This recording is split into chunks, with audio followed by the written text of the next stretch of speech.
Hey, thanks for watching. In this video, I'm going to tell you what happened in my life last week and how I'm setting up for this week in the middle of chaos. It just is what it is. So, last week, for those of you in the US, was 4th of July, and it kind of felt like there was a holiday feel in the air. So, like, I was like ready to be done with school.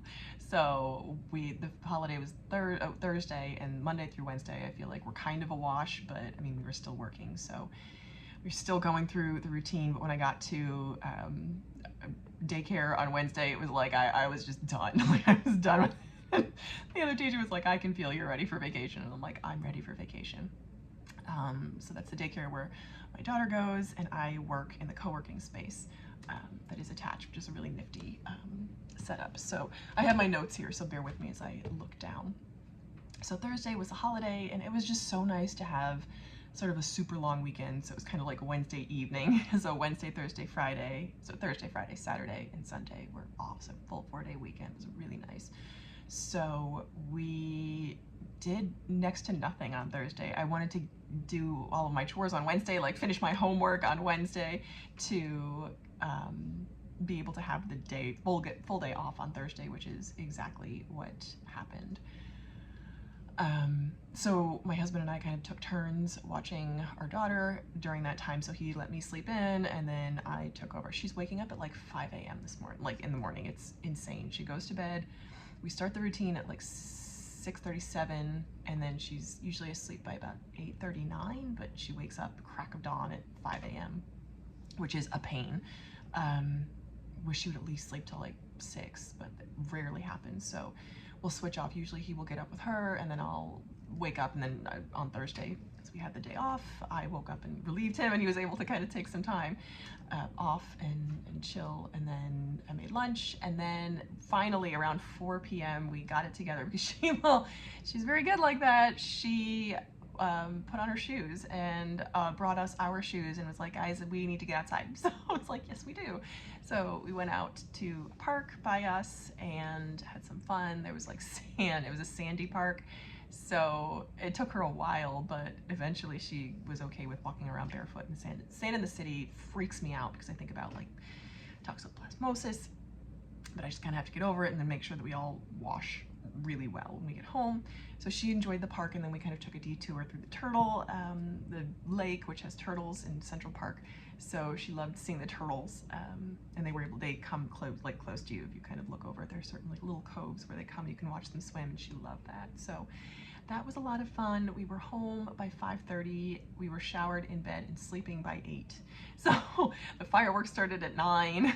And we heard none of it, which is cool because they were on the over the Hudson River this year, which, because we're on the west side, it would have been cool to kind of go and see them, but there's no way we would have been up and ready for it at 9. It was just too late. We have friends that have like a boat marina kayak school, and they were doing like a lock-in to watch the fireworks, which would have been neat to see, but there was just no way, and it was so the way for us to be in bed and asleep early, so that was lovely.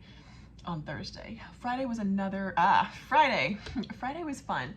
That's the first snafu of the week. So we got some new appliances, and I took our daughter to New Jersey to kind of be out of the house while they were scheduled to be installed on Friday. So I took her out of the house, and my husband waited.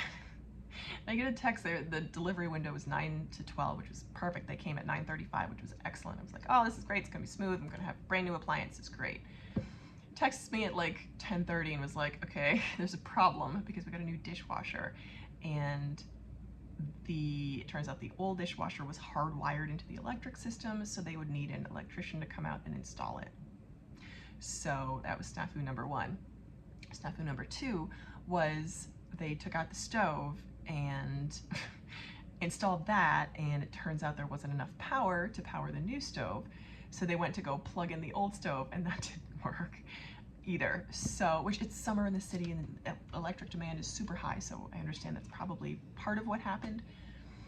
But then they tried to, since neither stove was working, they figured just leave the old stove, and then when the electrician, or leave the new stove, then when the electrician comes, he can do both the dishwasher and the stove. So we have an old dishwasher and a new stove, neither of which work.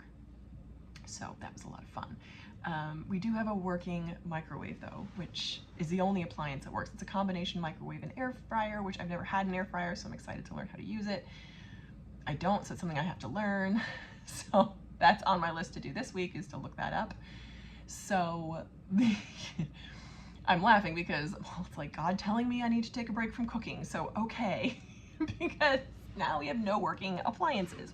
So that was kind of a issue. So we've been doing takeout and sandwiches, but hopefully the electrician can come soon, because I don't know. I mean, I am resourceful. I can figure out how to use the air fryer. I can make things in the microwave, but it just throws kind of a wrench in the plan, because I had a bunch of meat I was planning on making, but oh well. So we make do, we adjust.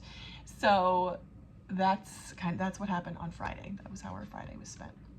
Saturday was a good sort of productive day that I love, the kind of day that I love, that 4-day week end for, because I feel like on Saturday I was able to, I was rested enough to, I'm just trying to get some timestamps for you.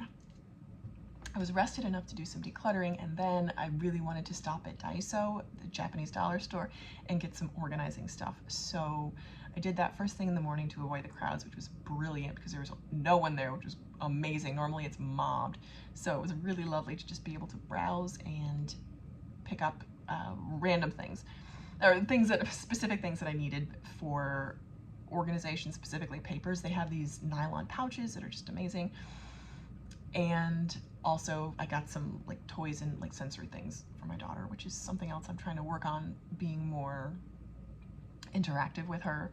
We read books, we do puzzles, we do coloring, and those are her three, and we play with those mega blocks, and those are her four favorite activities. I would like to do a little bit more. So I got some makings. I got her some things to kind of interact more, and like I got her a little game that you like hang the monkeys on the tree, and she really enjoyed that, and it's great for fine motor coordination. So that was a good $2 purchase. So that was first thing I did in the morning after I had decluttered and I kind of had the supplies to organize papers. So that was the first thing. The second thing was a Buy Nothing group find, which was great, and I fully acknowledge that. So Buy Nothing groups, I'm part of a Buy Nothing group on Facebook. They have them for every neighborhood in the US, and people will post things that they're giving away, which you think, oh, that's great, and they're wonderful. They can be kind of hit or miss, because I've had wonderful experiences and I've heard horror stories, so you really just have to do your due diligence and kind of temper your expectations. So I was browsing on Saturday afternoon, and I saw that a woman was giving away 2 and 3T, a bundle of 2 and 3T clothes, and I was like, ooh, that's exactly the size my daughter is, so I'm like, ooh, check it out. So it was local. Now Saturday, it was like 98 degrees, like it was like the face of the sun outside. It was so hot. It was like, you know what, like let me try, because it could be I've gotten bundles that are just not good. So I was like debating, and the post had been up for like 2 hours and no one had responded. I'm like, you know what, let me just go for it. So I did. She was 7 blocks away, so, and 2 streets over, and I had to run an errand to return something from Amazon anyway. So I'm like, all right, let me go for it. So I packed us all up and in the stroller, and I had my Amazon return ready to go. So I dropped off the Amazon return at the UPS store, and it's always kind of hit or miss taking a toddler out. They're toddlers, they have tantrums, it's what happens. So she got very antsy in the store and wanted to get out, wanted to explore, and I was like, okay, and I'm just trying to be very sort of calm and cool but firm with her. So thankfully we kind of got done what we needed to do, and then she didn't want to go back in the stroller, which of course not. It's a little bit challenging, and I was like, do I just turn back? Do I continue? I don't really know, like, is it worth it? So I'm like, let me just press on. We stopped at a store, I got her a scone, and she was able to munch on that and kind of go back into the stroller with that. Food is your greatest weapon, your greatest tool. So I had her in the stroller, and we're walking along, like I am drenched in sweat. It's ridiculously hot. We get to the building, it's a doorman building. I picked up the package from the package room, and everything was it looked like a very well organized package and like fantastic. So I was able to fit it under the stroller, stroll this all home.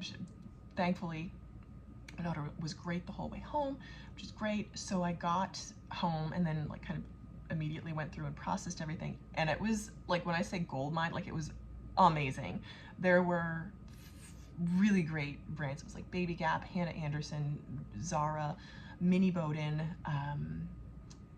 a bunch of like Disney, Baby Gap for Disney, and then some like standard, I think they were like Asian brands, like unbranded. I think they were Asian brands, which tend to make really good, really hard-wearing clothes for kids. Hard-wearing, cute clothes for kids. So, I mean, jackpot. We got something like 7 dresses, 9 shirts, and 11 pairs of shorts just in season only, and they were her size like perfectly. So top, like gold mine, brilliant, best find ever. I was so thankful. I'm so excited. And I kind of was tempted to be like, hey, to the woman, like, hey, if you ever want to declutter anything, like, we're here.